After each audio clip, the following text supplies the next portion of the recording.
ಎಲ್ಲರಿಗೂ ನಾನು ಸುಶಾಂತ್ ಪಾಟೀಲ್ ಮತ್ತು ನೀವು ನೋಡ್ತಿದ್ದೀರಾ SSP music and gaming channel. ಇಂದು ನಾನು ನಿತ್ಯೋತ್ಸವ ಪದ್ಯವನ್ನು ಹಾಡುತ್ತೇನೆ.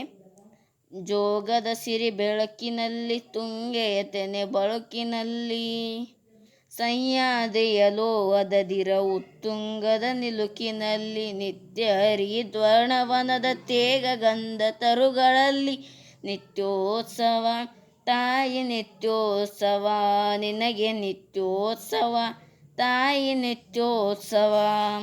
ಇತಿಹಾಸದ ಹಿಮದಲ್ಲಿನ ಸಿಂಹಾಸನ ಮಾಲೆಯಲ್ಲಿ ಗತಸಾಹಸ ಸಾರುತ್ತಿರುವ ಶಾಸನಗಳ ಸಾಲಿನಲ್ಲಿ ಓಲೆಗರಿಯ ಸಿರಿಗಳಲ್ಲಿ ದೇಗುಲಗಳ ಭಿತ್ತಿಗಳಲ್ಲಿ ನಿತ್ಯೋತ್ಸವ ತಾಯಿ ನಿತ್ಯೋತ್ಸವ ನಿನಗೆ ನಿತ್ಯೋತ್ಸವ ತಾಯಿ ನಿತ್ಯೋತ್ಸವ. ಹಲವೆನ್ನದ ಹಿರಿಮೆಯೇ ಕುಲವೆನ್ನದ ಗರಿಮೆಯೇ ಸದ್ವಿಕಾಸಶೀಲ ನುಡಿಯ ರೋಕಾಮೃತ ಸೀಮೆಯೇ ಈ ವತ್ಸರ ನಿರ್ಮತ್ಸರ ಮನದುದಾರ ಮಹಿಮೆಯೇ ನಿತ್ಯೋತ್ಸವ ತಾಯಿ ನಿತ್ಯೋತ್ಸವ ನಿನಗೆ ನಿತ್ಯೋತ್ಸವ ತಾಯಿ ನಿತ್ಯೋತ್ಸವ. ಧನ್ಯವಾದಗಳು.